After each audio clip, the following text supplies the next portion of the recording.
One of the areas of law that I'm really intrigued to talk to you about, because we're in Orange County specifically, and there's a lot of money here, and there's a lot of trusts and a lot of Yes. lawyers and organization regarding where your money goes during your life, or and after your life.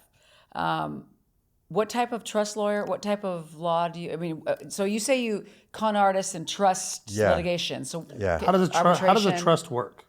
Well, so a trust is just a way to hold your assets in sort of in like a shoebox.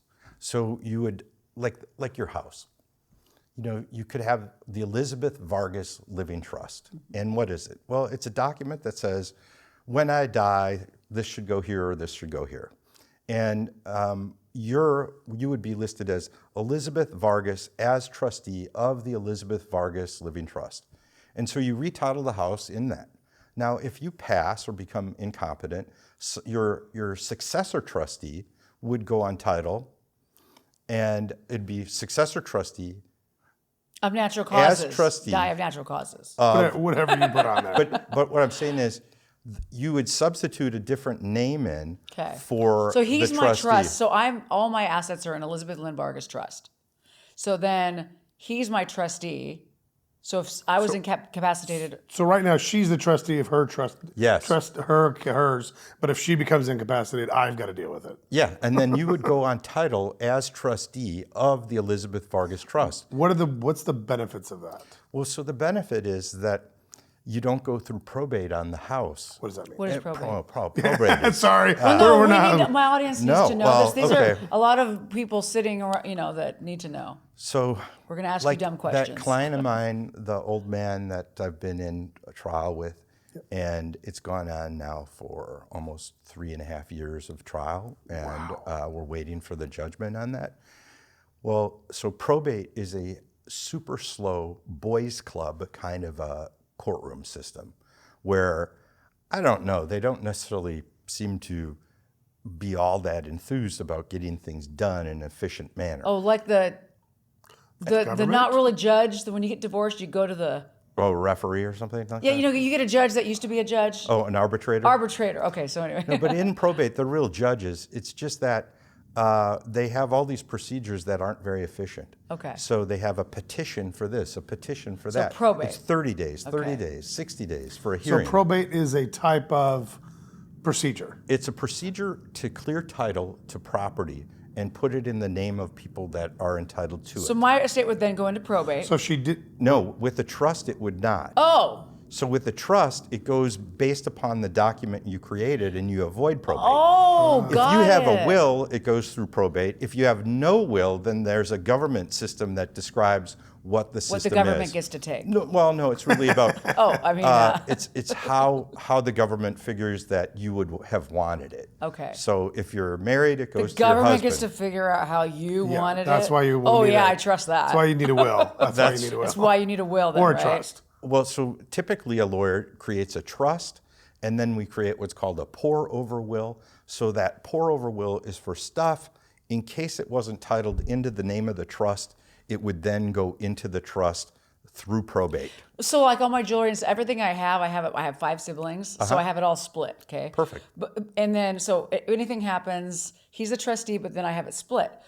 Well, now I want to change a little bit of it. You can change. That's the stuff that's like, I don't want my sister who's living on, not available right now to you're describing, take the jewelry. But you've got a will. So I have a trust. will and a trust. So I'm okay. Yes. So I can just change my will, but keep all my trusts the same. But should she have all her stuff in her trust? Yeah, you put everything with the title titled into the name of the trust.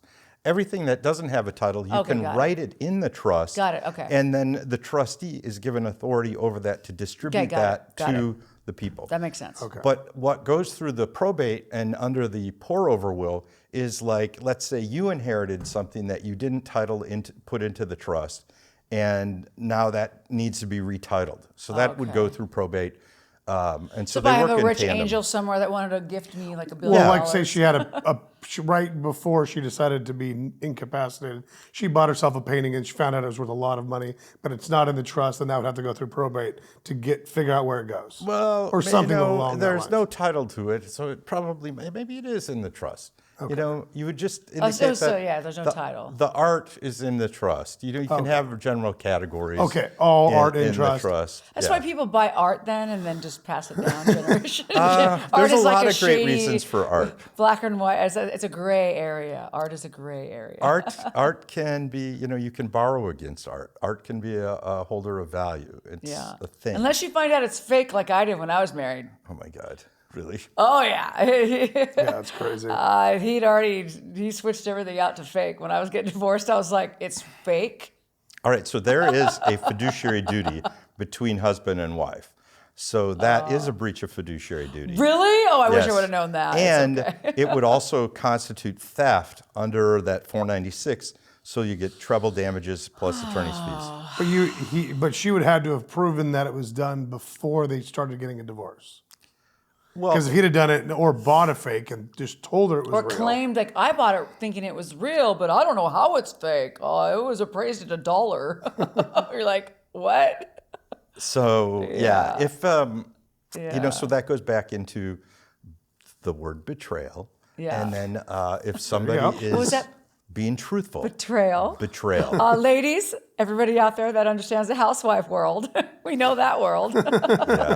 Yeah, that's really the sum of it. Yeah. You know, I'm in this group of lawyers, and we practice what we do, and we have a ranch that we go to, and we really get into the role of being the trial lawyer that we are. That's why I call Oh, is that myself the horse people that you ride with? Those are great. No, that's another good group. No, this was a group created by Jerry Spence, who's one of the greatest trial lawyers ever, and Okay. we do things called psychodrama, and we really try to get into recreating a scene. So you can take a story that would sound like you could tell a story like a breach of contract in a very dry, two-dimensional A plus B equals Or you C. can add some vibrancy to it and get some juice out So of is it. it, so you guys get together and basically are almost like training. We're training, yeah, and I would say it's storytelling. Yeah. It's inflection. It's how you describe things. It's using your senses to describe something so that, you know. Is that to make it more attractive for the judge to understand, or is that just Or to the flex people. your mind so that you stay sharp? No, it's the really jury, so 'cause you can tell the story so the jury understands it. I had a situation in my life where I knew for a fact this person didn't do anything wrong, but I sat in the court and listened to all of it. And the judge, the prosecutor was so good, convinced me that that person did something wrong, even though I know I was there. Nothing happened. They got found not guilty. But the prosecutor was so good at telling a story, convinced me. And I was like, were they being illegal? I guess they were. How often do you have to go to trial? I don't know, maybe every 6 months or so. Okay.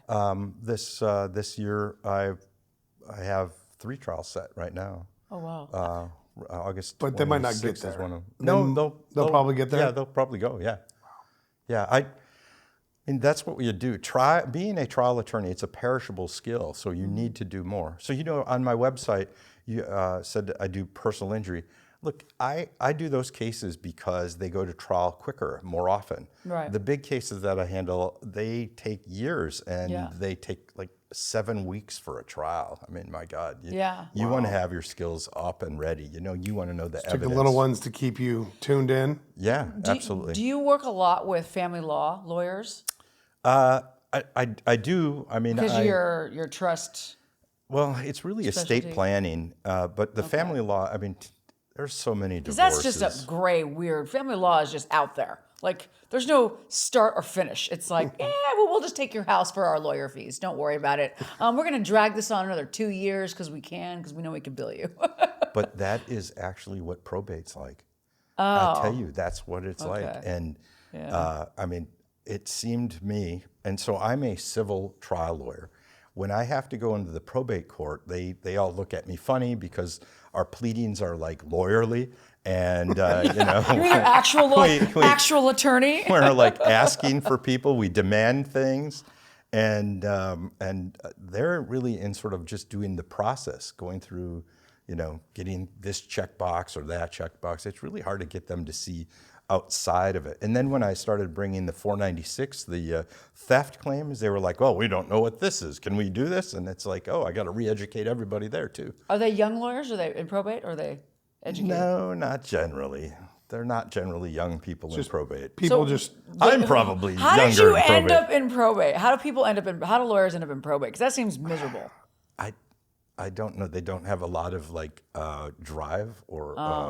but it's They don't have a lot of drive. They're is just a like probate- dud lawyers. We end called up in it probate. stiffs and gifts in law school. The probate would be like somebody's lawyer dealing with the government to figure out how to get it through, or is it just all government? No, it's generally the Cain and Abel who are fighting over Dad's collection of. But who are they fighting to convince? They're fighting each other, and then the judge is supposed to decide who gets what. So they basically are presenting all this information to a judge, and then the Yes. judge decides, okay, Cain, you get it, Abel, you're, Yes, exactly. because you are, okay.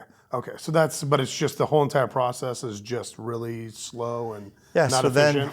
then, if you get a professional trustee in, now this is a person that could be appointed by a judge. Now the professional trustee will not do a thing, even though it says to do it in the trust. It says give this to you, but the professional trustee will go to the court to ask permission if the person can give you this, even though it says to. Because he doesn't want that liability. So now you just cost attorney's fees for that. You delayed it months and months at a time. The market may have gone up or down, and that's, these professional trustees. Daily Logic Check. Thank you for tuning in to this episode of Daily Logic Check. I'm Elizabeth Vargas, your host, with my co-host, Andrew Vargas. If you like what you saw, you like what you see, click like, subscribe, follow us, and support us on Patreon. Peace, love, and happiness.